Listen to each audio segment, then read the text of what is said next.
All right, Blue Ridge 2023.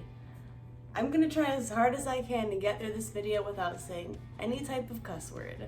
Let me just start off by saying that Blue Ridge 2022 last year was the best live music experience of my entire life. So my expectations for this year's Blue Ridge Rock Fest were sky high. I got the 4-day general admission pass last year, and that's what we did this year. And last year we lived in Charlotte, so it was a pretty short drive from there to Virginia, where the music festival was. And now we live in Nevada, so what we did is we bought plane tickets and we boarded our dog in like a dog hotel resort for the entire time that we were gone, and we booked an Airbnb so that we would have somewhere to stay like really close by while we were staying. I can even tell you about all the time and energy I put into booking the perfect plane tickets that would get us there at the perfect time and get us back at the perfect time before work started. And so much planning went into this. But last year was amazing. I got in like 6 mosh pits. I think Pierce the Veil, Kitty, Spirit Box, Slipknot, and A Day to Remember. And the Ghost show last year was like the best live performance of my entire life. Like, I listened to the Impair album probably like 3,000 times just the month that it got released, because the show was so freaking amazing. But anyone who got tickets for this year's Blue Ridge Rock Fest knows that the lineup was phenomenal. The best lineup that I have ever seen in my entire life. I was so excited. Like, the lineup was so good that there's no way you would have been able to see all the bands that you liked that were there, because some of them would have been playing at the same time. That's how many good bands there were. But day one started out great. When we first got in there, CKY was playing, and their performance was much better than the only other performance that I saw from them, which was at Warped Tour, which kind of scarred me for life because it was like some song about incest or something. But whatever he was playing this time sounded much better, and I was like, oh, I can't even tell this is the same guy. Anyway, then after that, we checked out some of the merch tents, and we watched Body Snatcher and Born of Osiris. And something that I noticed this year is that it was way more crowded than last year. I know that they adjusted the festival grounds a little bit so that there wasn't a huge hill that you had to go up and down, but it kind of almost seemed smaller. I'm not sure if it actually was, maybe it was just more condensed, but last year I felt like there was a lot more room, and plus there was like twice as many people this year because this year it was sold out. This year was actually considered the biggest rock festival in America, which is why what happened ended up being such a letdown. But they actually ended up selling out all of their tickets. I think it was like 50,000 tickets or something. I heard that a lot of people ended up getting stuck in line pretty much the entire day that they bought tickets for. Sometimes they wouldn't even get let in because it was like full or something. I don't even know what was going on. They were saying reach capacity, which doesn't make any sense because that's the whole reason that you sell out the tickets, so that you make sure there's enough room for everybody in there. Like, everything isn't really adding up. I'm wondering if they just sold too many tickets or something for the amount of people that would actually fit inside. I don't really know. I heard the next day something similar happened. A lot of people were waiting in line, like if they had gotten there later in the day, which some people do. They'll buy like a festival like day pass when they just want to see the headliner, and then they'll go later in the day and only see that.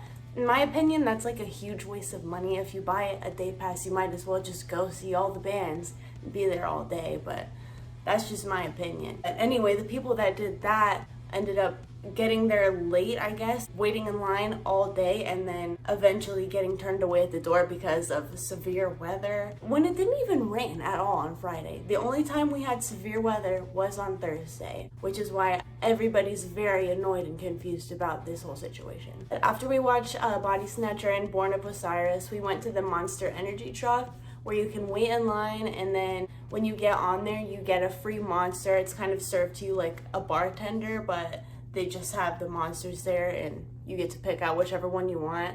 I got the Rehab because it's hydrating, and you can like stand in the shade and listen to the music, and the main stages are like right in front of it at like a bit of a distance. When we were on the monster stage, we were listening to Vince Neil, and we noticed that they were playing Motley Crue songs, and my group was like kind of roasting them, like, oh wow, like they really brought a Motley Crue cover band to Blue Ridge, until they realized that Vince Neil is literally the guy from Motley Crue. Like, they're literally roasting Motley Crue for being a Motley Crue cover band. I thought that was hilarious. After that, we went and watched a little bit of The Ghost Inside, which was really cool. And then we went over to the stage that Escape the Fate was about to play on, because we wanted to get good spots in the audience before they came out. We were waiting for them to come out, and then it started raining a little bit, and then it started raining a little bit harder. And thankfully, this year I brought my rain jacket, because last year I did not even think to bring a rain jacket, and then I low-key got sick. And thankfully, I bought this like the day that it was raining last year, while we were waiting in the long-ass bus line, if anybody remembers that from last year. So ridiculous. So I was wearing like basically like a tiny shirt, and it started like raining, and then it was so cold. I'm pretty sure I got a little sick from that, but I bought this in the merch line, and it kind of like kept me warm. This shirt was basically my rain jacket for last year, so I made sure to bring it this year, because I was like, just in case. Thankfully I did, because there was a low-key hurricane or something. When it started raining again, like a huge red sign came out on the side of the Escape the Fate stage, and it was like, severe weather approaching, take shelter. And the security officers were telling everybody to leave, like basically shooing the crowd out of the festival grounds. Nobody really knew what was going on, so a lot of people took shelter like under the merch tents and stuff, so there was like nowhere to stand under the actual shelter, because it was all taken. So we went over and like stood under a tree. We got like a tiny bit of shade from the rain. Then the rain finally started letting up, and we like made our way back to the Escape the Fate stage, because we were like, maybe they'll come back out, like fingers crossed. We even saw like a double rainbow come out on the side of the stage, and we're like, oh, it's good luck, that means everything's gonna be fine. It didn't. We were wrong. The double rainbow was bad luck. So it started raining a little bit more again. We were like, we're gonna go to a merch tent before it starts pouring again, so we can have shelter. So we found shelter under this merch tent. The rest of my group bought rain jackets and stuff. Pretty cool jackets that were in there too. And the people that own the merch tent were really nice. They were like, everybody in here can get a discount for being in the merch tent. And we all like worked together to hold the tent down so it wouldn't blow away.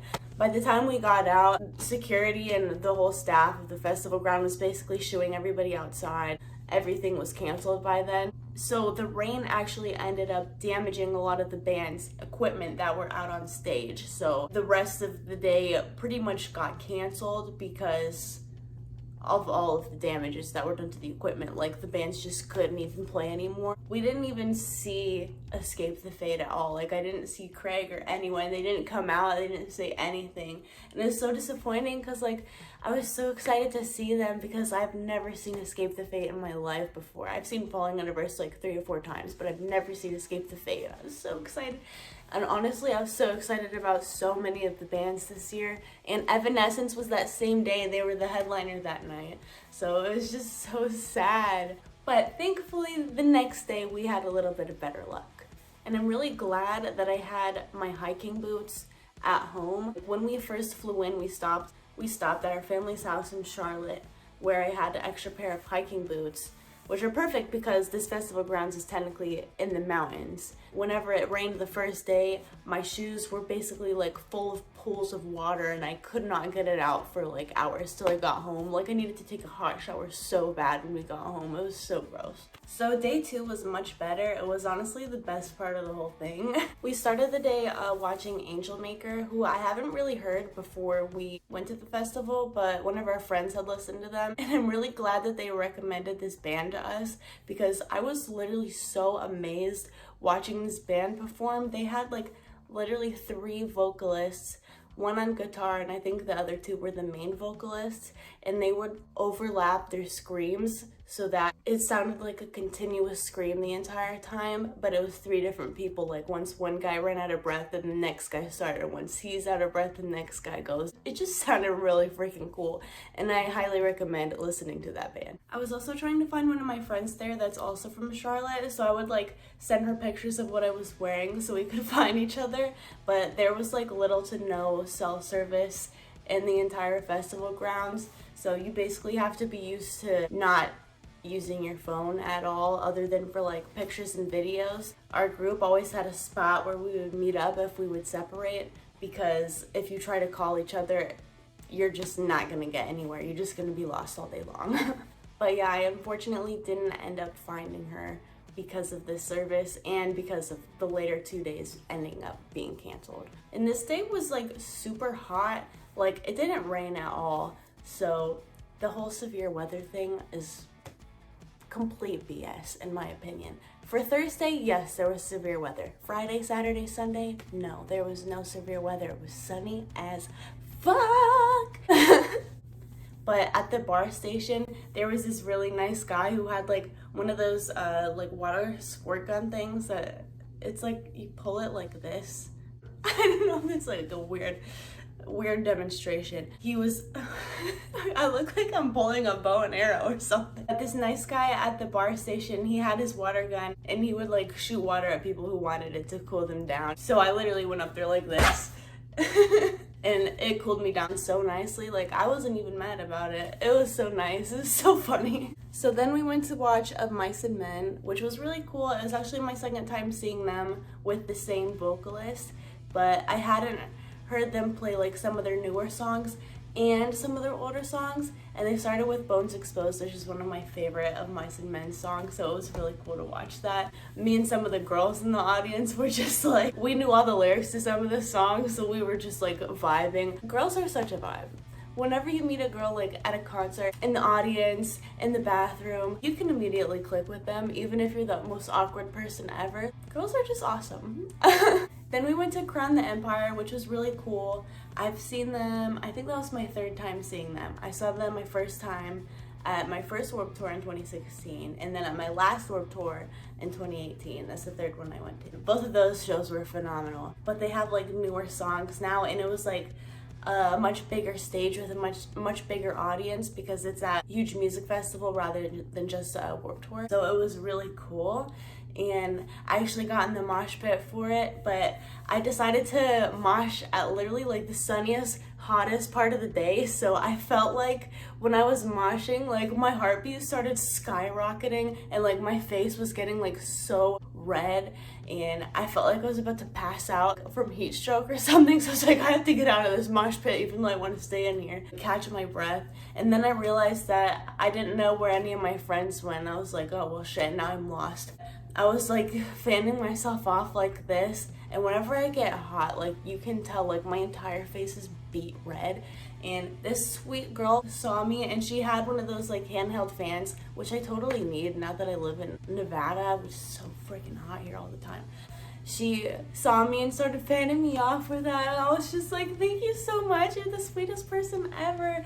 I actually lost my group, I'm trying to find them. And she was like, oh, do you want a bracelet? She had like a whole arm full of these handmade bracelets and just gave me one. It was the sweetest thing ever. I love people like this. If you ever see this video, I want you to know I love you and I want to be best friends, even if we live on different sides of the country. And also, this is what the GA bracelet looked like this year. I don't think I still have my one from last year, but I have pictures of it. I have a scar from the one from last year. I should do a story time about that.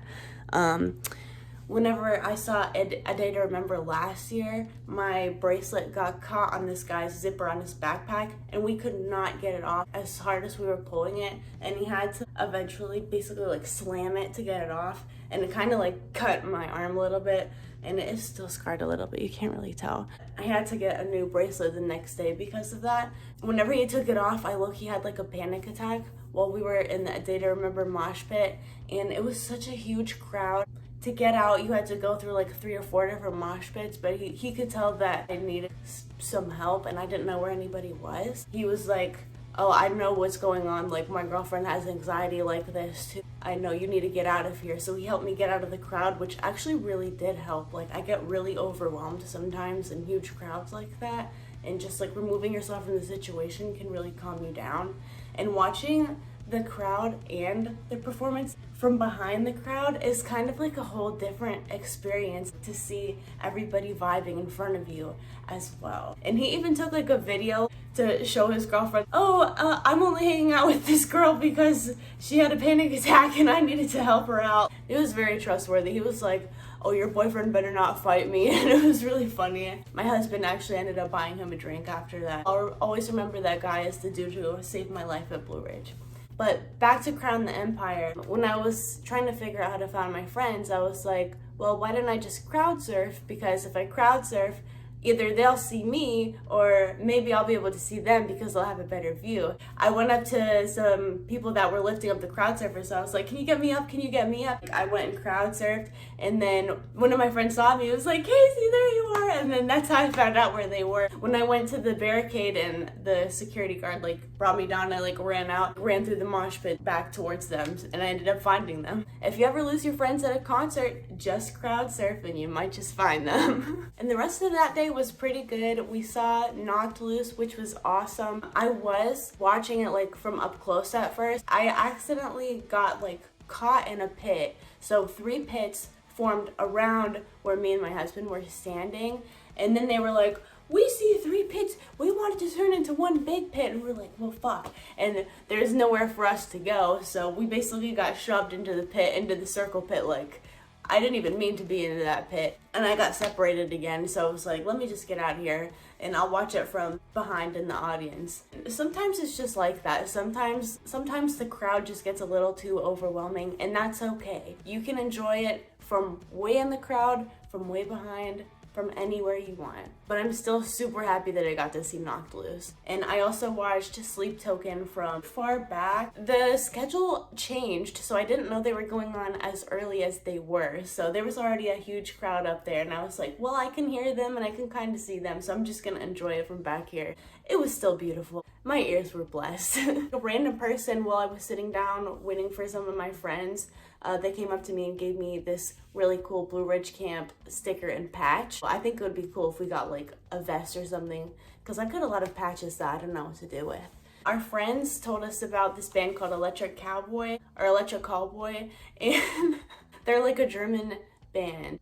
I don't know what to call the genre, German metal dubstep or something. They did this cover of Every Time We Touch by Cascada, which is my freaking song, and it was so good because it was like a metal cover, but it was still hype, very poppy, and it was just so good. I was just vibing the entire time. So I love Electric Cowboy now just because of that song. And then we got to see Lorna Shore live, and my ears were absolutely blessed by Will Ramos's vocal cords, because how the fuck does he do that? We went and saw Slipknot, who headlined that night. It was cool because I saw Slipknot headline last year too, and I actually got in a pit for a little bit, but not for long because they were intense pits. So this year I actually just kind of got to enjoy it more and just watch it and kind of like live in the moment, I guess. I don't know if that makes sense, but because I had seen it already, it was like a different experience. I don't know. People that go to a lot of concerts, I feel like, might understand what I'm trying to say. After that ended,